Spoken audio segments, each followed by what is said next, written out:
Honra, glória, poder e louvor a Jesus, nosso Deus e Senhor.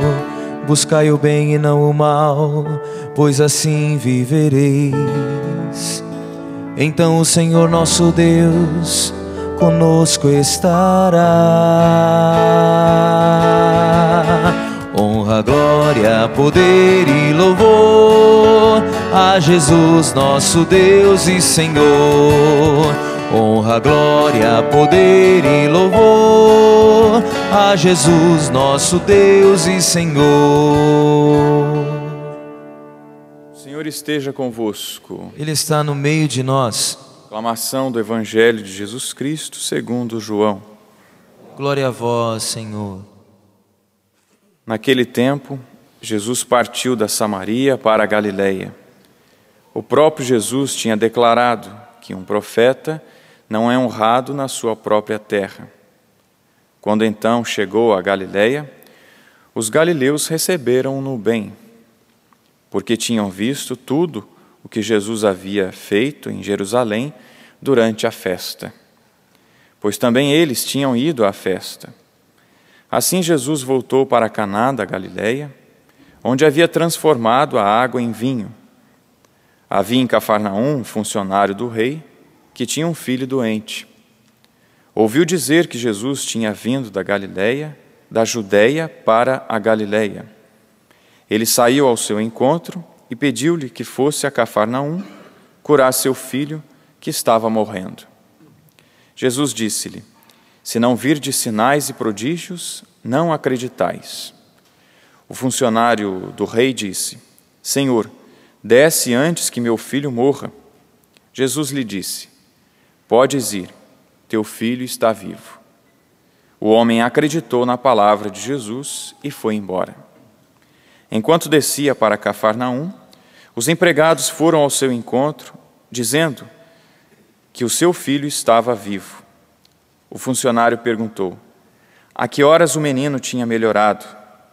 Eles responderam: a febre desapareceu ontem, pela 13h. O pai verificou que tinha sido exatamente na mesma hora em que Jesus lhe havia dito: teu filho está vivo. Então ele abraçou a fé juntamente com toda a sua família. Esse foi o segundo sinal de Jesus. Realizou quando voltou da Judeia para a Galileia. Palavra da salvação. Glória a vós, Senhor.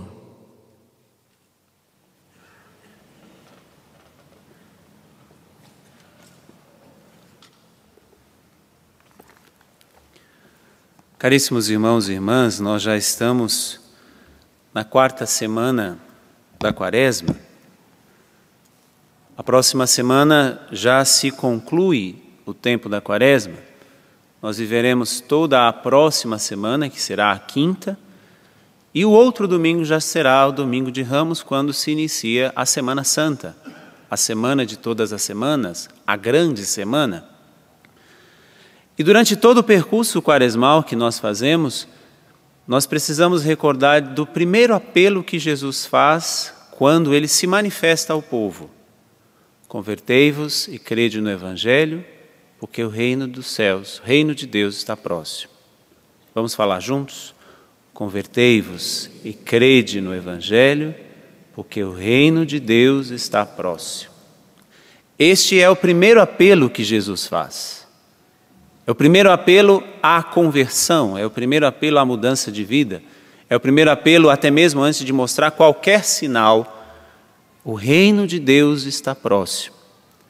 Mas este reino de Deus que nos é tão falado, nós mesmos ontem tínhamos a parábola do filho pródigo no Evangelho, este pai que quer o seu filho de volta. Sábado e sexta-feira nós tivemos a leitura do profeta Oséias: volta, meu povo, volta. Ou seja, esse apelo constante de Deus, porque Deus não quer perder ninguém. Por isso, a manifestação do reino de Deus acontece já no meio de nós. O reino é o próprio Jesus, porque Jesus é o rei do universo. Onde está o rei, está o reino. Mas como que este reino se manifesta? Para aqueles que, ouvindo este apelo de Jesus, voltam, convertem-se, convertei-vos, crede no Evangelho, porque o reino dos céus, reino de Deus está próximo. Onde ele está? Jesus, o reino dele está presente. Como que se manifesta esse reino? Para os que voltam, para os que fazem a experiência deste filho que está aqui neste mosaico. Nós ouvimos na primeira leitura do profeta Isaías, que diz assim: eis que eu criarei novos céus e nova terra, coisas passadas serão esquecidas. O primeiro pedido, convertei-vos, está dentro da novidade de Deus. O reino de Deus se manifesta primeiramente com a novidade de Deus. Deus faz nova todas as coisas passadas em Deus, para aqueles que abraçam o reino de Deus, passa, é coisa velha, é coisa passada. Aqueles que abraçam a novidade de Deus, vivem uma verdadeira conversão. E Ele faz novas todas as coisas, a cada instante. Por isso que a primeira manifestação de alguém que abraça, que adere ao reino de Deus, é experimentar a novidade de Deus. Eis que criarei novos céus e novas terras. Eis que darei a você a minha novidade. Eis que darei a você a minha novidade já aqui na terra, mas darei ainda maior em plenitude lá no céu.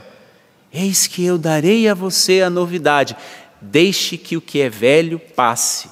Deixe que aquilo que deve passar, passe. Porque eu darei a você a minha novidade, que significa céus novos e terras novas. Aquele que abraça o reino de Deus, convertei-vos e crede no Evangelho, porque o reino de Deus está próximo. Aquele que abraça o reino de Deus é aquele que vai experimentar a novidade de Deus. E somente experimentando a novidade de Deus é que nosso processo de conversão será contínua. Nós vamos deixando as coisas velhas aos poucos, somente quando eu experimento a novidade de Deus. Se eu não experimento a novidade de Deus, eu fico parado no meu processo de conversão. Eu vou querer abraçar as coisas velhas, os vícios, as coisas velhas que deveriam passar, não passarão, porque a novidade de Deus eu não abraço. Quem quer abraçar o reino de Deus, o primeiro sinal que recebe é a novidade de Deus. O segundo sinal, continua o profeta Isaías, ao contrário, haverá alegria e exultação sem fim, e em razão das coisas que eu vou criar, farei de Jerusalém a cidade da exultação e um povo cheio de alegria. Eu também exulto com Jerusalém e alegro-me com meu povo. Ali nunca mais se ouvirá a voz do pranto e o grito de dor. Quem abraça na sua vida esse pedido de Deus, convertei-vos e crede no Evangelho, porque o reino de Deus está próximo, recebe a novidade de Deus, por isso volta. E quem volta, recebe, em segundo lugar, a alegria de Deus. A alegria do Senhor é a nossa força, é o que cantamos, é o que está na palavra de Deus. A alegria de Deus é a nossa força. Por isso que não haverá mais pranto nem dor. É promessa de Deus a mim e a você, mas é promessa de Deus a mim e a você realizada somente quando abraçarmos totalmente o reino de Deus. Receberemos a novidade de Deus, por isso vamos voltar, porque não queremos mais as coisas velhas, e vamos viver a alegria de Deus. A alegria de Deus será a nossa força para continuarmos. O grande exemplo disso são os santos. Vejamos que os santos não deixaram de sofrer. Os santos não deixaram de ter as suas dores, mas a alegria do Senhor era a força dos santos.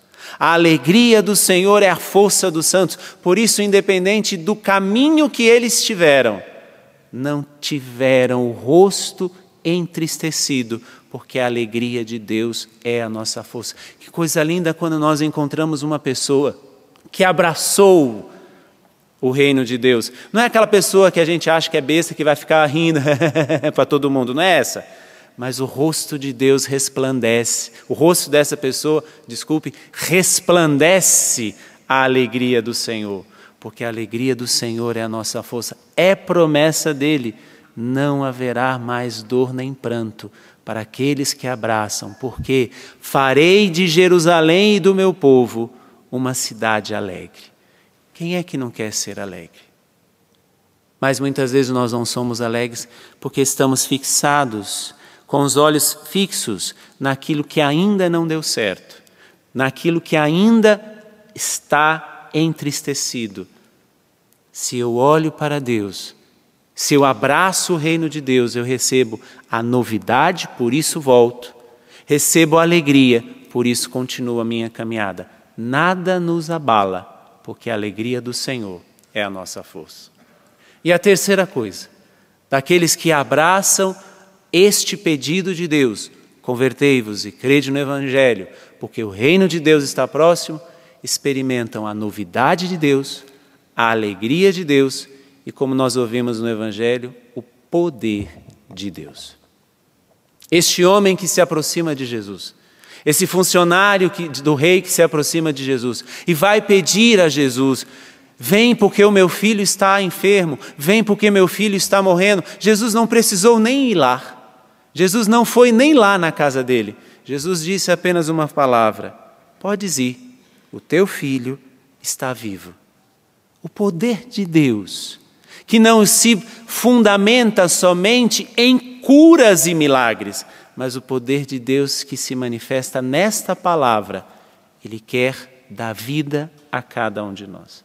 O poder de Deus que quer dar vida a mim e a você. A maior manifestação que o reino de Deus está no meio de nós são os sinais de curas e milagres também. Mas não só porque eu peço, mas porque Deus assim quer fazer. O maior milagre que Ele quer dar a mim e a você, neste dia, se convertermos e abraçarmos o reino de Deus, é ter no teu coração vida. É fazer com que o teu coração vibre de vida, vibre de poder, deste poder de Deus. Santa Teresa d'Ávila diz que Deus se manifesta em nós pela sua potência. Deus está presente em nós pela sua potência, ou seja, o seu poder se manifesta em cada um de nós. Que hoje, ao abraçarmos a palavra de Deus, façamos como este funcionário do rei, que se converteu, vai dizer a palavra. Então ele abraçou juntamente com toda a sua família a fé. Que eu e você, mais do que nunca hoje, possamos abraçar a fé em Jesus, que nos pede: convertei-vos e crede no Evangelho. Para quê? Porque somente assim, a manifestação do reino na nossa vida, que traz a novidade de Deus, o velho, deixemos que passe, que traz a alegria de Deus, nós não temos motivos para nos entristecer. Apesar de tudo que nos acontece, os nossos olhos estão fixos na alegria de Deus, que é a grande festa de Deus no céu. É isso que ele vai trazer quando ele diz que há uma grande festa quando um pecador somente se converte. E o poder de Deus que se manifesta na nossa vida quando abraçamos. Esse poder que se manifesta em nós, não somente por curas e milagres, também, mas ele faz isso quando ele quer. A maior manifestação do poder de Deus na nossa vida é não termos o nosso coração como um cemitério, mas termos o nosso coração como um verdadeiro jardim de vida e vida em abundância. Que Deus nos ajude neste dia a experimentar a novidade de Deus, a alegria de Deus e o poder de Deus, que só vem quando abraçamos, como este funcionário, com toda a nossa família, a fé em Jesus Cristo. Louvado seja nosso Senhor Jesus Cristo.